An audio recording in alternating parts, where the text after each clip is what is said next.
Ali Haït Abdelmalek. Vous nous avez fait une présentation ce matin dans le cadre de l'université d'été sur l'évolution des professions agricoles, la place des agriculteurs dans la société et leur importance pour les villes. Est-ce que vous pouvez tout d'abord vous présenter et puis nous résumer aussi synthétiquement que possible l'étendue de votre intervention de ce matin? D'abord, je voudrais, après m'être présenté, remercier vivement l'association à laquelle j'appartiens aussi, le MNLE, et en particulier les organisateurs de l'association, le MNLE PACA, pour le courage, je dirais, et le défi d'avoir mis au cœur d'une telle université d'été un problème aussi important, aussi crucial, et je dirais même aussi urgent que celui des rapports entre ville et campagne.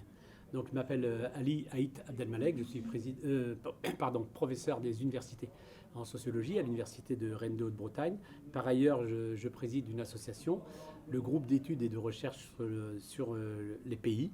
Et il me semble important pour résumer la communication que j'ai proposée dans le cadre de cette université d'été, d'insister sur, au final, 3 points qui me semblent importants de rappeler maintenant. Le premier concerne le fait que l'image que l'on se fait aujourd'hui des territoires ruraux, de la ruralité, est en fait, en réalité, de mon point de vue, une vision qu'ont réussi à imposer justement les urbains. Et pour penser la ruralité, évidemment, on ne peut pas penser la ruralité ou le rural indépendamment de son antonyme, de son opposé, donc l'urbain. Et pour moi, la ruralité aujourd'hui, et pour suivre un petit peu les travaux, les réflexions d'un sociologue rural à la fin des années 60, donc Henri Madras, je pense que la ruralité ne peut plus être analysée, interprétée à travers une éventuelle spécificité de sa culture, où la ruralité n'est plus, ou de moins en moins, une civilisation, même si on a du mal à penser la ruralité indépendamment de l'agriculture, qui n'est qu'une activité parmi d'autres. Et je crois que la ruralité peut être analysée à travers ces 3 grandes dimensions, comme un fait social, justement.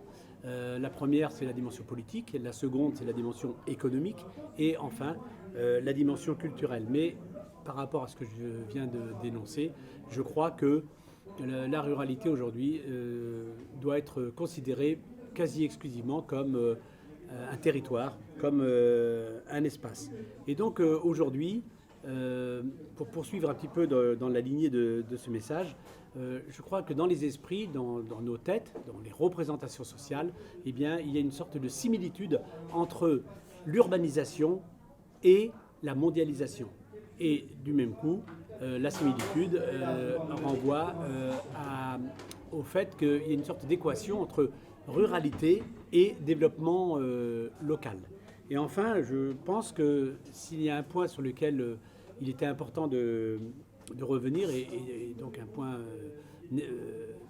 sur lequel il était impérieux d'insister, c'est sur le fait que les agriculteurs aujourd'hui sont largement minoritaires. C'est un groupe social minoritaire dans la société, et je dirais même minoritaire dans les espaces ruraux. Et du même coup, quand un groupe social est ainsi, je dirais,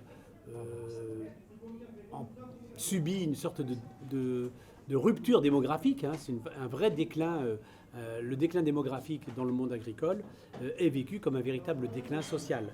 Et donc, ça amène à des stratégies différentes selon les idéologies. Par exemple, les agriculteurs de la FNSEA ont comme alliance, par exemple, les industries agroalimentaires, les vendeurs, les supermarchés, le monde économique, et alors que les agriculteurs qu'on considère comme classés plus à gauche sur l'échiquier politique français, de la Confédération paysanne, eh bien, ont plus volontiers des alliances soit avec les consommateurs au sens large, ou de manière plus politique, plus idéologique, avec la mouvance dite écologique donc, des Verts.